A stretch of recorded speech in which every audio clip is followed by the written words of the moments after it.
If the rebel in me can touch a rebel in you, and the rebel in you can touch a rebel in me, and the rebels we be, he's gonna set us free.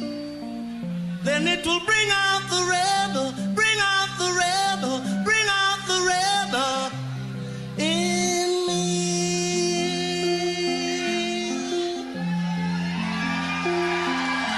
If the lover in you can touch a lover in me, and the lover in me can touch a lover in you, and the lovers we be will bring sweet harmony.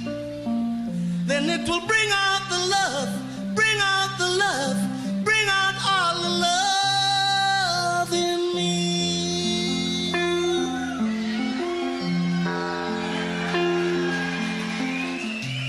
My love is deeper than the ocean. Bom dia, boa tarde, boa noite, boa madrugada, boa qualquer hora. Aqui quem vos fala é Rubem Gonzalez, diretamente do nosso canal, Rubem Gonzalez, do nosso portal. Essa é a Conversa ao Pé do Rádio. E hoje, fazendo uma dobradinha, não é nem uma semana dele, mas nada, Jimmy Cliff. Eu já botei essa música aqui, mas tá valendo. Rebel in Me, o rebelde em mim, que toque o rebelde que existe em você, e que nós dois juntos façamos uma bela rebeldia. É isso aí, gente. Quem quiser pode se inscrever no canal aí, faz esse monte de coisa aí, esse negócio. Aperta sininho, aperta aquilo outro. Faz aquele rodízio todo, tá? Aquilo que todo mundo pede, e aquele kit completo, como diz o Zé Fernandes. A gente faz o kit, né? Então tá bom, tá tudo aí mesmo. Provavelmente ninguém vai fazer isso, mas tá legal. É só vendendo peixe, tá? Vamos fechando a semana. Gente, sexta-feira, fim de semana chegando. Amanhã a gente tem aquele café com chocolate, bombom sonho de valsa, aquele papo tranquilo, calma. Eu tô quase acabando com o bate-papo do sábado também, com Conversa ao Pé do Rádio, só de segunda a sexta, né? Tá bom demais. Mas hoje vai chegando o final de semana e antes de eu abrir o bico e falar qualquer coisa, eu quero mandar um abraço aqui para o Darnis Mombelli. Ô Darnis, aquele abraço aí, eu sei que tu fica me escutando aí, tá? Um abraço aí, teu sobrinho Marcelo aqui, que te entregou, tá? Te dedurou feio. Esse rapaz é dedo duro, cuidado, aí o Marcelo Pedro te entregou. Um abraço, Darnis. Olha só, eu quero deixar claro uma coisa aqui, que eu já deixei, né, várias vezes. Esse programa que a gente faz aqui, esse programa Conversa ao Pé do Rádio, isso daqui não é um programa de, vamos dizer, notícias news. Eu não tenho nenhuma obrigação de pegar a notícia que está bombando, que está explodindo, que está estourando aqui fora e vir correndo colocar aqui. Rubem, você não falou disso, não falou daquilo. Não, porque muita coisa cabe à análise. E a análise não é automática. Eu não gosto normalmente de pegar na boca do forno, porque você normalmente queima a língua. Você acaba se queimando. Você acaba entrando, porque existem 3 histórias, né? Basicamente, como o Eduardo Moreira diz que só tem 2 tipos de investimento, eu digo que tem 3 histórias. Ele tem a tese dele para investimentos, eu tenho a minha tese para história. Existe a história do derrotado, existe a história do vitorioso e aí existe a história verdadeira, que é a mais difícil de você alcançar, né? Então existe a história do mal-intencionado, existe a história do bem-intencionado e existe a história de fato. Então é o seguinte, a mais difícil de alcançar é essa do meio, a de fato. Porque é muito difícil as pessoas serem honestas em falar as coisas. Então é o seguinte, eu não tenho necessidade de vir aqui todo dia fazer um vídeo aqui cheio de escatologia, pedindo. Tem gente aí que já previu o impeachment do Bolsonaro umas 30, 40 vezes. Chega a ser patético, chega a ser ridículo, aquela história do garoto se afogando. Socorro, socorro, socorro, socorro, socorro, socorro. E tem gente ainda que diz que tem informação quente. A informação quente dele se chama Google. Digita ali, entra no UOL, lê aquilo ali, cria uma clickbait e vem para cá. Eu não tenho nenhum interesse nisso. O meu interesse é tentar entender isso aqui e que as pessoas... Quando eu falo de segurança pública, eu falo de segurança pública com a visão e a ótica do povo, do eleitorado, de quem vai decidir essa eleição. Eu tô cagando para aquele acadêmico da New Left. Eu tô pouco me lixando para ele. Você vem nos comentários. O cara chegou, Rubem, você botou uma bola fora. Eu botei uma bola fora. Eu vou lá no Social Blade e vejo que eu tenho 98,5% de likes, de ok naquilo ali, e 1,5%, 2% no máximo de dislike, provocado por essa turma, fora os rançosos. Então eu estou no caminho certo. 98 é um número agradabilíssimo em qualquer coisa, em qualquer situação. Você imagina, você ganha uma eleição com 50% mais eu com 98%, tá ótimo. Tá excelente. Eu não estou aqui para agradar aquele cara, não. É como eu falei, tem 2.000 trabalhadores no quadrilátero aqui do meu bairro. Se eu for marcar 4 ruas aqui, vai ter 2.000 pessoas. Deve ter umas 10 ou 20 de nível superior e o resto todo mundo é nível elementar, pobre, negro, cafuso, confuso, mulato, solteiro, casado, viúvo, gay, todo mundo. É o povo. É para esse pessoal que eu quero me fazer ouvir. Inclusive hoje teve eu até coloquei uma postagem, né, lá no meu portal, no Telegram, né, que uma médica foi assassinada num sinal no Rio de Janeiro, no Maracanã. Pleno horário de almoço, ou um pouco antes, a médica foi assaltada, fugiu, ou se assustou, ou se espantou o carro, e o cara executou ela. Eu não vi ninguém até agora, dessa esquerda defensora de bandido, de vagabundo, se manifestar. Eu não ouvi o Marcelo Freixo. Você está falando do Marcelo Freixo por quê? Porque ele simboliza isso aí. Foi ele que, em cima desse marketing aí, que ele se criou. Tá? O marketing dele é esse, mas o marketing dele é limitado. É limitado porque tem lado. Quem tem lado é limitado. Eu não tenho lado. Apesar de muitos me chamarem de miliciano aí, o que muito me orgulha, tá? Eu me orgulho muito porque é o seguinte, é o nível da ofensa, a ofensa que te dirigem, ela é maior ou menor de acordo com quem a profere. Então, que acadêmicozinho, new left, chincheiro, maconheiro, subidor de morro, que vive com a cara entupida, falando isso de mim, para mim é um prazer. Não tem problema. Mas, Rubem, você está criando um estereótipo. Nem todo mundo da New Left é assim. Nem todo pessoalista é assim. Ué, eles criam estereótipo meu, eu não vou criar deles? A vantagem, gente, é que a minha retaguarda é muito maior. O povo odeia eles. Como odeia isso aí, você chega lá na manchete... cadê a indignação da Globo? Porque a Globo, nesse lado, ela é socialista. As ONGs irrigam tudo isso aí. É um negócio, é um Pantanal. É um Pantanal que no final cria um caos social. Um caos social. Eu juro que eu tenho uma vontade imensa de fazer um vídeo de verdade sobre o assassinato da Marielle. Eu tenho vontade de fazer. Eu só não vou fazer porque vai me causar muita perturbação, muito aborrecimento. Porque a estrutura universal da investigação em cima das diretrizes e das cartilhas básicas, dos protocolos que existem assim das grandes agências de investigações, todas elas apontam não para milícia, não para tráfico, não para bandido. Aponta para outro lado. Há um jogo de interesses muito grande. Jogo de interesses muito grande nisso aí. Uma hora, quem sabe, a gente fala nisso, ou então não fala, deixa passar, porque não vale a pena.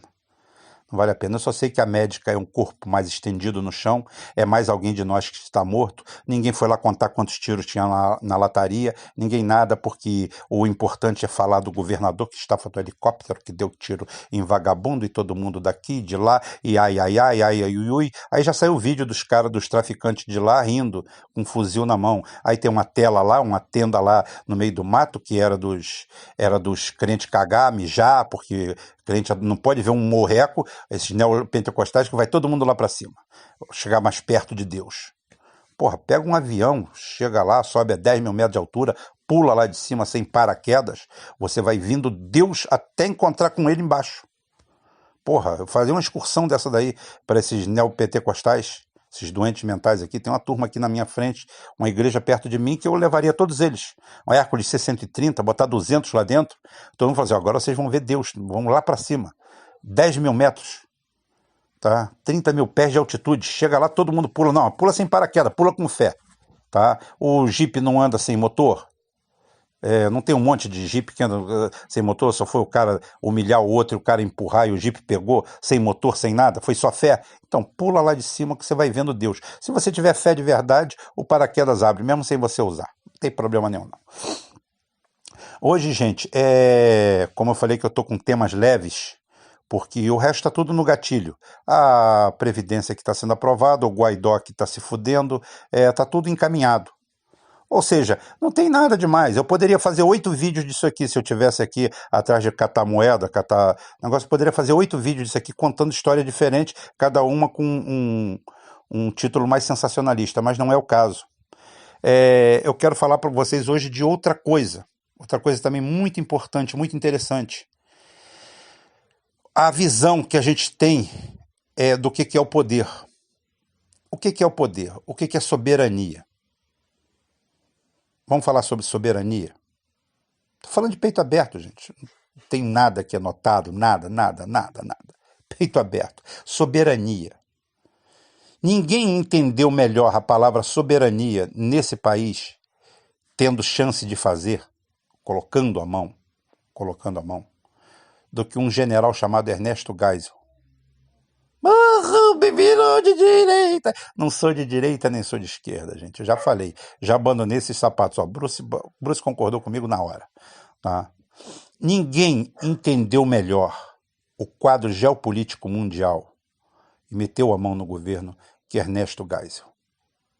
Desde o primeiro dia de governo de Ernesto Geisel, ele só pensou numa coisa principal, a espinha dorsal do seu governo. Energia. Quem tem energia tem poder. Quem tem energia é soberano. Quem tem energia não vai mandar no mundo, mas vai mandar em si. E lá foi Ernesto Geisel.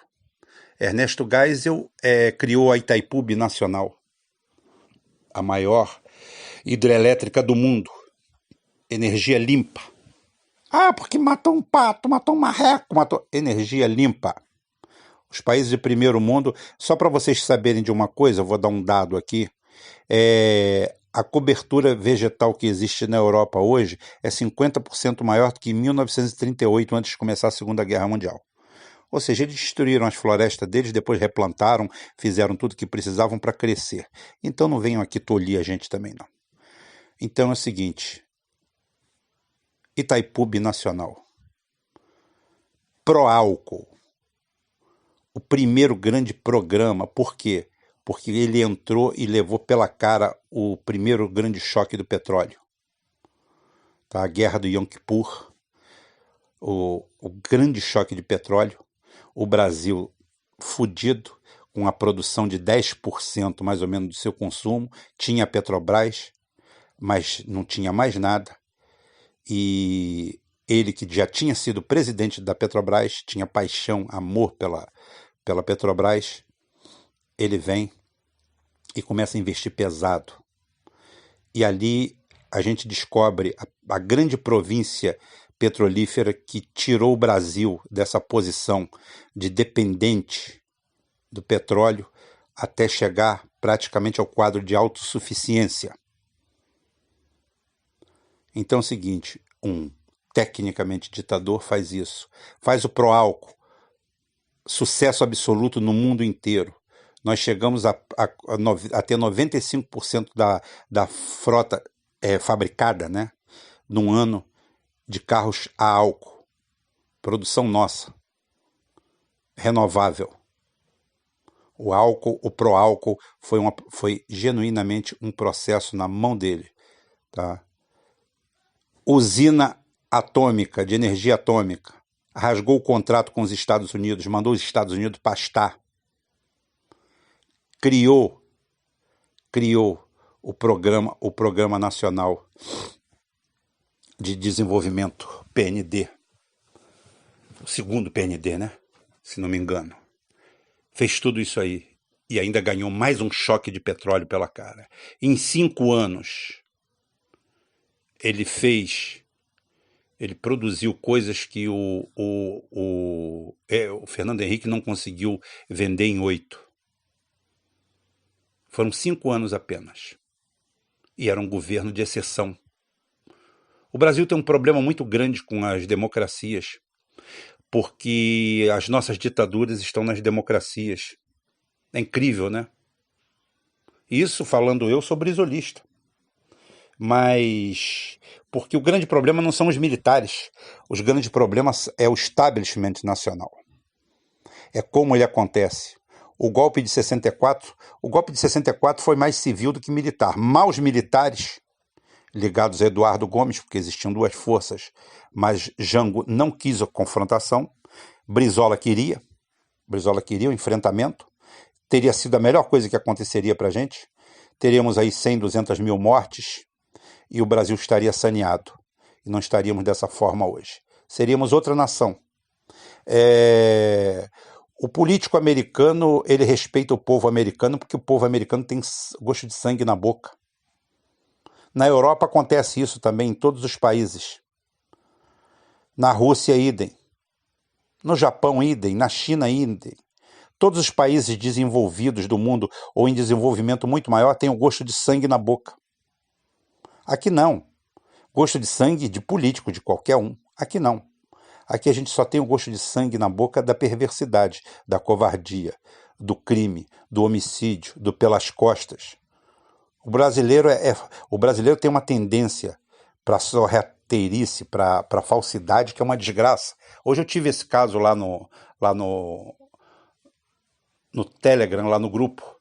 O cara pegando material nosso, distribuindo em outros grupos e falando mal da gente.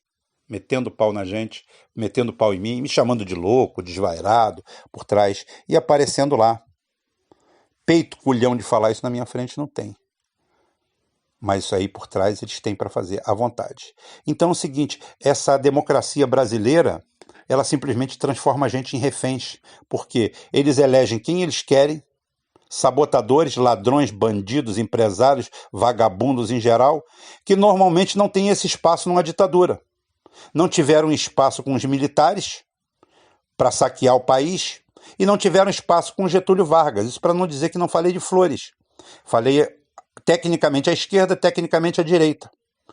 Então o pior dos mundos nosso acontece exatamente quando não existe ditadura, porque aí a gente coloca a democracia ampla e a gente fica na mão de bandidos iguais a esses.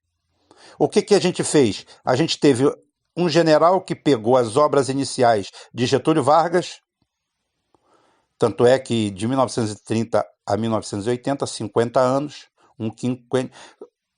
50 anos, 10 quinquênios, né? 10 quinquênios, esse período, 50 anos, que foi o período em que a nação que mais cresceu no mundo, mais se desenvolveu no mundo, não teve tigre asiático, não teve nada, foi o Brasil. Tá? Eu estou sendo repetitivo nesses pontos que é para fixar, para você fixar na cabeça. Para você ter fixação nesses pontos. Para você ter eles para discutir. E esses 50 anos de desenvolvimento, 31 foram sob ditadura. 1930, 1945, 1964, 1980. 16 mais 15, 31. 65% do tempo foi sob ditadura. Porque o que aconteceu com essa ditadura? Os governos puderam fazer alguma coisa.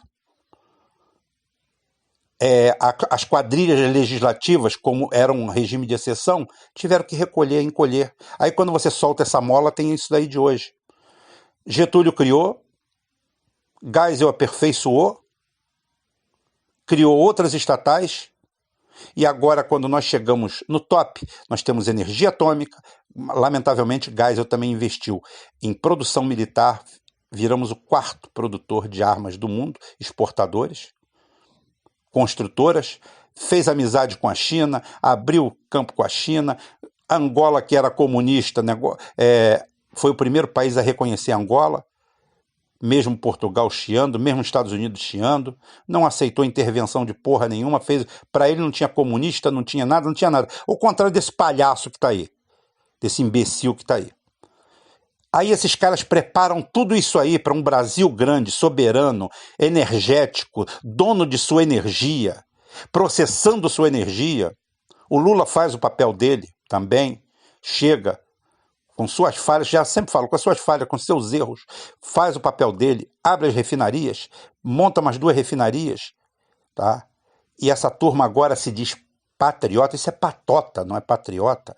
Isso é patota, isso é uma quadrilha. Eles simplesmente pegam tudo que foi feito por esse general,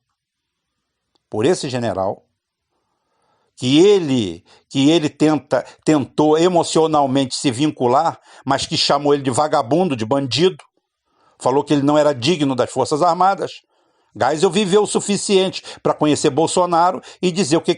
Procurem aí, Google, no YouTube, o que Geisel tem para falar de Bolsonaro. É ele, é a voz dele. Ele viveu o suficiente para isso. E essa turma chega agora e saqueia o país e vende tudo. Tudo, terra arrasada. Quem estava certo? Um general top igual Ernesto Geisel? Ou um bosta de um tenente chutado, colocado para fora do exército a pontapés, que por corporativismo foi encostado e deram uma aposentadoria para ele? Foi jubilado, foi reformado, mal reformado, né? Deve ter sido fundo de quintal, com lata de cerveja, com alumínio velho, com rebite, com plastique à vontade. A reforma dele deve ter sido péssima. Quem é? Você tem memória sentimental, esquece ideologia. Você tem memória sentimental pela ditadura militar brasileira? Pelo que eles fizeram de bom? Ótimo. Essa turma que está aí não representa nada disso. Essa turma representa quadrilha, gangues, assaltos. Nenhum país é soberano sem energia. Nenhum país é soberano sem forças armadas dignas. Nenhum país é soberano sem tentar ter uma bomba atômica. Tá lá o Kim Jong, paizinho pequeno, tá? Do tamanho de Santa Catarina, com o PIB dele é menor do que o orçamento do que a gente paga para os nossos juízes. O nosso judiciário tem um orçamento maior do que a Coreia tem. E a Coreia bota os Estados Unidos com medo. Porque a geopolítica é isso aí mesmo. O cara que diz para você que entende de geopolítica e não entende de geoarmamento, não entende nada, ele não entende de geopolítica. A geopolítica cai no armamento. Se ele não tem conhecimento disso, armas não, eu sou PhD, eu sou doutorado, eu fiz isso, fiz aquilo, mas a arma não gosta. Então esquece, bicho. Esquece, bicho. Porra, cirurgião que não pode ver sangue. Que coisa. Então é o seguinte, é para vocês avaliarem. Eu fiz esse quadro hoje comparativo, porque eu falei assim, eu não preciso ficar em cima da narrativa, eu não tenho aqui para ficar fazendo clickbait.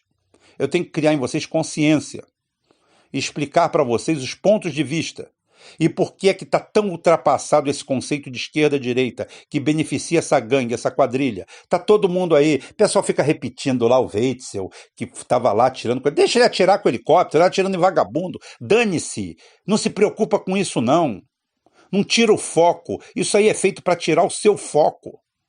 E você cai nessa. E esses partidecos de esquerda e esses vigaristas de esquerda dessas ONGs estão aí e recebem para isso, para fazer esse trabalho. Tirar o seu foco.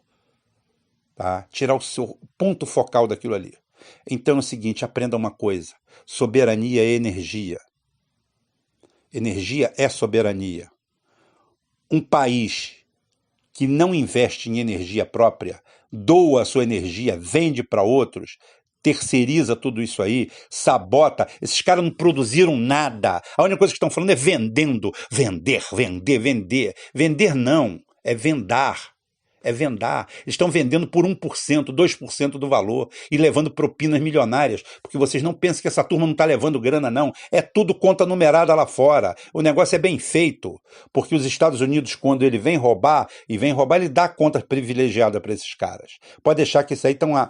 E se amanhã precisar usar alguma coisa contra ele, trancafia também. Veja a história do Noriega. Entra aí no Google. O que eu falo é o seguinte, eu não boto o link, mas bota aí. Bota aí o presidente Noriega, que era agente da CIA, o Saddam Hussein, que foi apoiado por eles para tentar destruir o Irã. Quando ele se insurge, passa a ser nacionalista e começa a cuidar do petróleo de lá, ele cai. Cai, é assassinado, é executado. É isso que eles fazem pelo mundo. Aqui ele não precisa não, porque aqui nós somos tão frouxos que a gente dá tudo. É só a gente ter banheira de Nutella para assistir, ter pagode para ver, e ficar escutando aí historinha, assistindo aí os caras dizer que a médica foi morta lá no Maracanã porque tentou fugir, ou seja, a culpada é ela. É essa sociedade que nós temos, e é isso que nós temos que combater, a esquerda e a direita. Tá?